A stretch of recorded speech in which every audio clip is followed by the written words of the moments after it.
Coucou les amis. Eh bien bonjour à tous. Ça c'était les carottes que j'avais semées en plaque à violet. C'est les rondes de Paris. Voilà. Donc je ne fais que cela en plaque à violet. Et je sais que ça marche parce que j'ai récolté ce que j'avais fait au boulot. J'avais fait une ligne de carottes là. Donc on les a récoltées et mis en stérilisation. Une partie stérilisée, une partie congelée. Avec les pois. En même temps. Eh ben oui. Voilà. Donc c'est ce que ça donne ça. Hein. Des belles petites mottes. Moi j'ai commencé un peu. Donc là j'ai enlevé les carottes que j'avais déjà mis. Je remets de la carotte derrière mes amandes entre deux. Hein, j'ai mis un peu d'engrais organique. Oui. Des trucs qui puent. Non mais ça va. Alors là donc on voit plus ces mélanges avec la terre. Hein. J'ai bien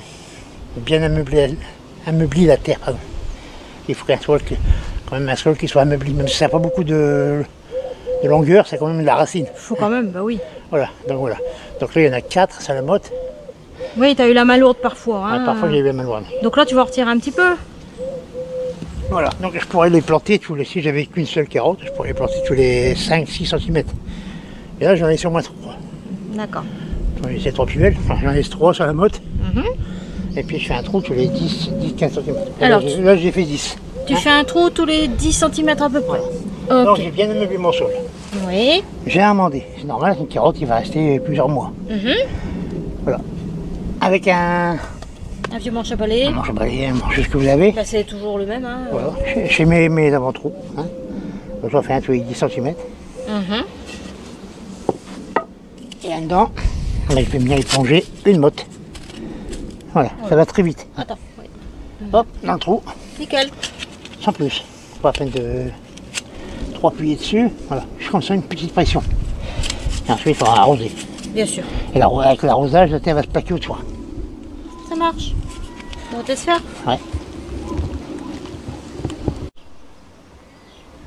Alors, je suis revenue un petit peu au coin des fleurs pour vous montrer le passiflore qui est en train de fleurir là-haut. Mais il fleurit aussi ici en bas et derrière. Hein. Il y a des fleurs un peu partout. Voilà, je voulais vous le remontrer. J'essaierai de vous faire des photos régulièrement. Parce que là, ici, on voit les gros boutons. Et ça, quand ça va s'ouvrir, ça va être magnifique.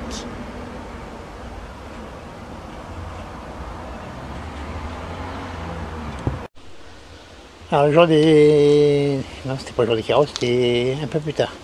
J'avais semé de la betterave, de la salade, des choux. Pour remplacer les cultures qui vont s'en aller. Et les cultures qui vont s'en aller sont toujours là. Bah oui. Ouais, mais les semis, ils lèvent. Hein. Et oui. Là, ils attendent pas. Donc, je les ai fait en pot de 7 pour les betteraves, pour les faire patienter. Alors, betterave Voilà. et les choux. Et les choux, je les ai fait en pot de 9. Oui. Parce que les choux, sont les plus gourmands. Toujours dans les tirs universels. Là, ça peut encore arroser. Ça va arroser après. Ouais, bah là, ça vient juste d'être fait. Hein. Ouais, c'est pas fini. Non, il y a encore du rempotage, Jaco. Voilà. On y va. Donc là, il me restait aussi des salades à traction. Alors, bah, ça pareil, je vais les rempoter aussi parce que je leur pas de place. Et la salade, de toute façon, vous pouvez toujours en rempoter. Et puis en avoir de côté. Comme ça, quand vous ramassez une laitue dans le jardin, vous en mettez une à la place. Ou deux, ça dépend de la grosse salade que vous ramassez. Voilà. Pot de 7. Et ouais, je pourrais le mettre sur des pots de 7 pour c'est suffisant. Pot de 7. Avec les mini morceaux, c'est bien. Par contre, si vous avez semé en terrine, mais c'est pareil. Hein. Prenez de la racine, mais c'est d'avoir le plus possible de terre autour de la racine. Ça va être bien. Ça, par contre, le matin, il fait chaud. On arrive en juin bientôt. Hein. On est en juin. Oui. Ouais. Donc, il faut le mettre à l'ombre. Ou à mi-ombre. Pas trop à l'ombre non plus, sinon ça file. Donc, si vous pouvez les protéger, si vous n'avez pas de coin à ombrager, vous les protégez. Hein. Vous faites un ombrage artificiel. Avec ce que vous avez, un petit set, un vieux drap. Mais il ne faut pas que ça soit à l'ombre toute la journée. Il faut que ça soit au moins au soleil le matin. Un minimum, voilà. Voilà. Le matin et le soir, c'est bien, c'est idéal. Ça évite que ça file.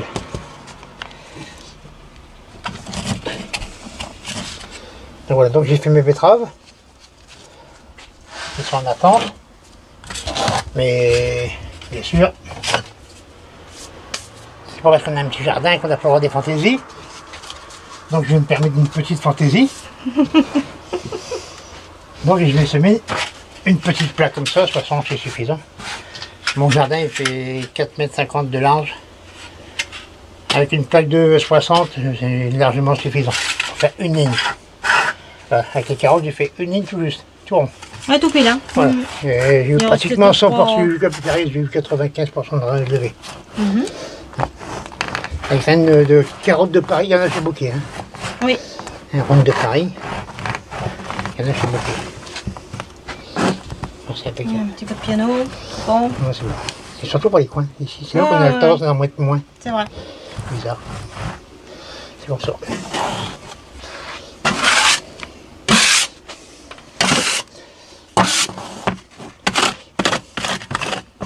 Bon, attends, je fais ça, ça me paraît facile, mais parce que je fais ça aussi au boulot. Je fais au début de saison, je fais 400 plaques. Bah ouais, c'est sûr que... 400 plaques. Voilà. Que je sème. Ensuite, j'ai presque 300 plaques qui arrivent en bouture. Hein, donc ça nous fait environ 700 plaques à rempoter chaque année. Ça en fait des pots. Ah, c'est sûr que la réserve de pot, ça doit pas être la même que la nôtre. Hein. Non, et puis alors, chaque plante a son diamètre de pot. Hein. Je ne vais pas mettre une petite plante dans un gros pot. Hein. Donc tout ça, il faut le savoir. Donc là, je vais mettre de la betterave. Alors, betterave Burpee Golden. Voilà, donc c'est une betterave jaune. Enfin, elle pousse... la peau est orange. Hein. Et à l'intérieur, c'est jaune, mais vraiment jaune. Donc ça nous changera un petit peu des betteraves rouges. Bien sûr.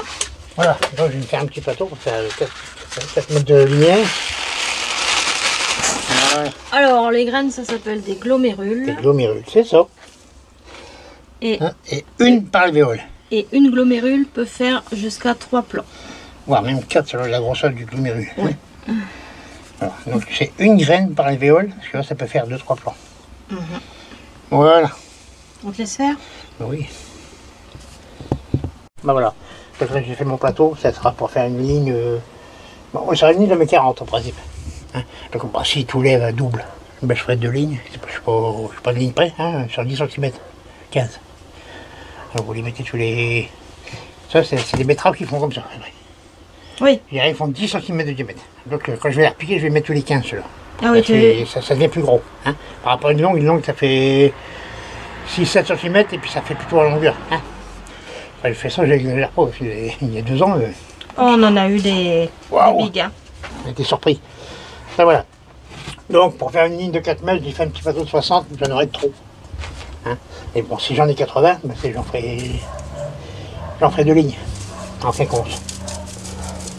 Voilà, après pour couvrir les graines bien sûr. Alors, attention parce que là c'est des graines qui sont un peu plus grosses.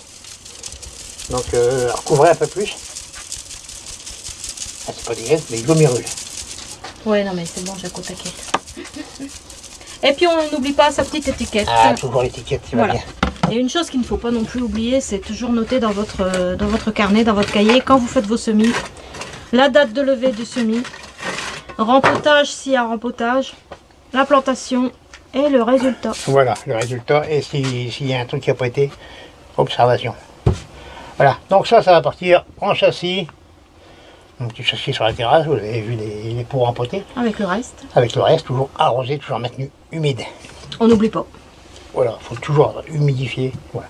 Donc, là, ce que vous pouvez quand aussi faire, c'est du chou, ça vous pouvez encore semer. Un plaque alvéolé. Si vous allez rempoter, si vous avez suivi, vous avez fait votre semis en même temps que moi, vous avez rempoté votre semis de salade. Hein, donc il est comme ça. Lui, il va demander qu'à pousser pour remplacer les autres. Donc qu'est-ce qu'on fait?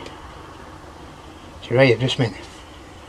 Bah, on va refaire un semis. Bah, voilà, oui. je refais un semis, une petite plaque, ou la moitié, là c'est une vingtaine. Hein. Une vingtaine de coups. Parce qu'il ne faut pas la salade, il ne faut pas dire je vais en faire 60, ça va être génial, vous ne mangerez pas les 60. Surtout si vous êtes cadeau au foyer. Et puis surtout si le jardin est petit. Et puis si vous n'en mangez pas beaucoup. Hein, si vous mangez une salade par semaine, 60, ça va pas vous faire 60 semaines. Hein. Ça va monter. Voilà, ça va être du gâchis. Donc voilà. Donc bien sûr, quand ça sera planté, moi je mets toujours un petit peu d'antilimace. Quand même. Hein. Quoique là, j'en mets plus. J'en mets plus du tout. Donc je dérive sur les limaces, c'est surtout pour dériver sur les insectes, les pucerons, les chenilles, les limaces, les escargots qui ont de la même famille. On en a tous, tout le monde a des insectes dans le jardin. C'est obligé. C'est obligé. Donc la limace, c'est gênant pour les jeunes plants. Mais ça peut être intéressant quand il y a des trucs qui commencent à... les feuilles qui sont pourries, ça va les bouffer. Ça va les transformer en humus. Donc la limace, l'escargot au potager, c'est utile. Il faut pouvoir les réguler, quoi. Voilà, il ne faut pas se laisser envahir. Donc, quand vous faites un semis, c'est pas tout de suite. Hein. Vous venez de faire votre semis en pleine terre, mettez pas d'antilimate, ça sert à rien, il n'y a rien à manger. Quand vous voyez que ça commence à pointer, puis si vous avez de la limace, bien sûr, vous en mettez un petit peu, mais parcimonie. Faut pas en mettre trop. Hein. Voilà, quoique Simonie, on ne l'a jamais vu venir. N'importe quoi. Et ouais. Reste sérieux un peu. Voilà, donc vous en mettez vraiment un petit peu, faire juste une barrière autour de vos semis. Hein, c'est pas la peine de mettre à l'appel. Il y en a un qui va se reconnaître parce qu'il m'a dit ça un coup. D'ailleurs, juste une petite aparté comme ça, vous avez vu le semis d'endives et de carottes qui ont été faits dans le jardin, hein, direct pleine terre. Il n'y a pas eu du tout d'anti-limaces parce que il faisait chaud, il n'y en avait pas. Et on n'a rien mis et tout va bien. Vous avez vu, c'est dru. Donc voilà. S'il m'en bouffe la moitié, c'est pas grave, j'en ai assez. Voilà. Mais le problème, c'est qu'il ne faut pas dire non plus, j'en mets pas du tout. Je vais mettre, si je veux 10 salades, je vais en mettre 20. Pour en avoir 10, ça c'est de la boulette. Hein. C'est complètement... C'est faux. Voilà. La limace, ça ne va pas s'arrêter à 50% de vos salades. Non. C'est à la fin de mange. Voilà. Et dire aussi qu'on met de la nourriture autour de nos salades pour pas qu'ils vont manger la salade, ça aussi c'est faux. On a testé. Oui, il a tout testé. On a tout testé. Il n'y a rien qui marche. On a tout testé. Donc, avant de vous lancer dans des traitements, ceci, de cela, pour traiter les pucerons, il faut d'abord observer. Parce que parfois, on va traiter un puceron. Et en même temps, on va traiter les coccinelles, les chrysopes, les bourdons, les guêpes. On va tout traiter en même temps. Oui. Voilà, donc en voulant vous débarrasser d'un insecte, vous allez faire du tort à tout ce qui va autour. C'est pour ça, avant de vous de faire un traitement, toujours observer avant, voir si vraiment vous avez besoin du traitement. Si vous pouvez vous en passer, il faut s'en passer. Voilà. Même si c'est des traitements au savon noir, c'est toujours du savon noir. Hein. Le savon noir, ça ne pousse pas sur les arbres, c'est pas une plante naturelle, hein. C'est quand même des composants, on fait du savon. Donc, voilà. Donc quand on peut s'en passer, on s'en passe. Voilà, je parle aussi pour les chenilles, c'est pareil. Alors, regardez, si vous avez des colonies de guêpes qui viennent dans le jardin, eux, ils vont vous débarrasser des chenilles, sans problème. Les oiseaux, surtout les oiseaux aussi. Les merles, c'est sûr que... les merles, ils aiment bien les escargots. C'est embêtant, hein. Ça trifouille dans le paillage, ça fait des trous dans le paillage. Il faut recommencer à chaque fois. Oui, mais eux, ceux-là, ils vous bouffent les limaces, ils vous bouffent les escargots, les noctuels, tout ce qui va dépasser de ça, ils vont le bouffer. Voilà. Bon, bien sûr, ça mange aussi des vers de terre. Mais des vers de terre, il y en a tellement dans le sol que c'est pas grave s'ils en prennent une dizaine. Hein. Parce que là, quand on retourne un peu, quand on met la main dans le sol, il y a des vers de terre qui sont là. Voilà. Voilà. Donc, avant de traiter, observez avant si vous n'avez pas des prédateurs dans le jardin. Voilà. Je prends une anecdote que j'avais des pucerons, mais une infection sur les fruitiers. Oh. Mais plein. Alors, je me disais toujours, je vais faire du savon noir pour les traiter. Puis je remettais, puis un beau jour, je me disais, c'est bizarre, je ne vois plus rien. Il y avait les traces des pucerons, puis il en restait un par-ci, un par-là. Et puis on s'est mis à observer ce qui se passait. Bon, déjà, le matin, il y a les moineaux. Au matin, on va dire qu'il n'y a encore personne, il y a tous les moineaux qui sont là, ils sont en train de bouffer les pucerons sur les bouts des branches. Mais il y a les feuilles qui sont recroquevillées. Souvent, on n'arrive pas à les voir. Et qu'est-ce qu'on voyait rentrer dedans? Des bourdons. Des gros bourdons, enfin des petits bourdons. Ils rentraient dans les feuilles, ils étaient recroquevillés et ils becquetaient des pucerons.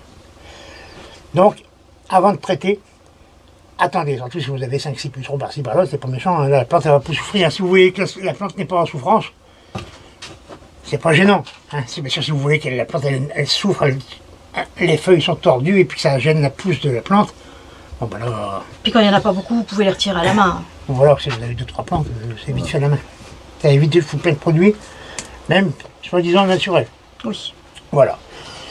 Après, il y a les purins, il y a aussi les purins de rhubarbe pour les pucerons, mais c'est pareil. Quand vous traitez le puceron, vous privez de nourriture tout ce qui est auxiliaire. Hein. Les chrysopes, les chrysopes, on les voit pas par contre. Les chrysopes, ça agit la nuit. Hein, par rapport à une coccinelle qu'on les voit tout le temps de la journée, on les voit. Voilà, c'était pour en arriver là.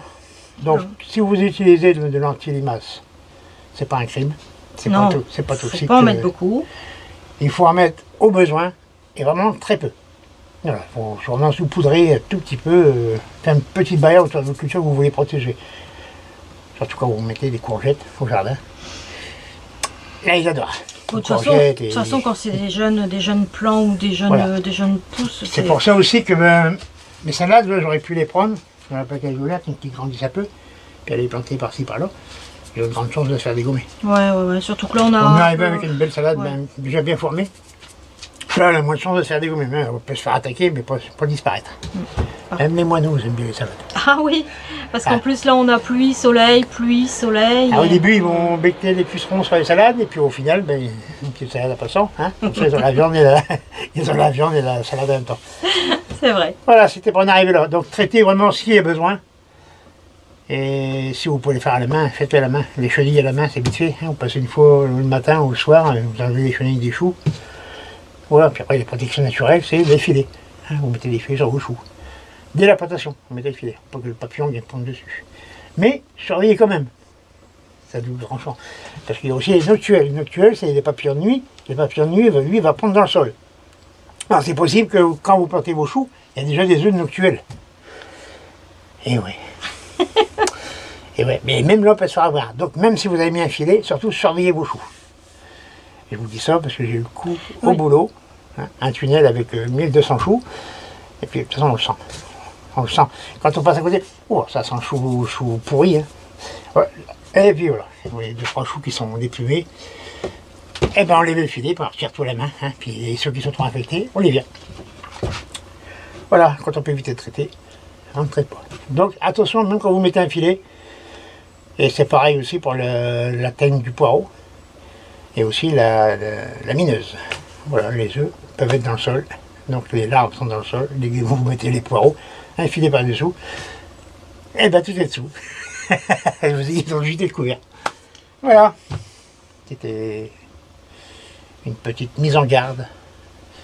On est bon, Jacob? Voilà, on peut y aller. On vous dit à très bientôt. À bientôt, et puis commencez vos semis, si vous avez de la place qui va être aussi libérée. Bon jardinage à tous. Au revoir. À bientôt.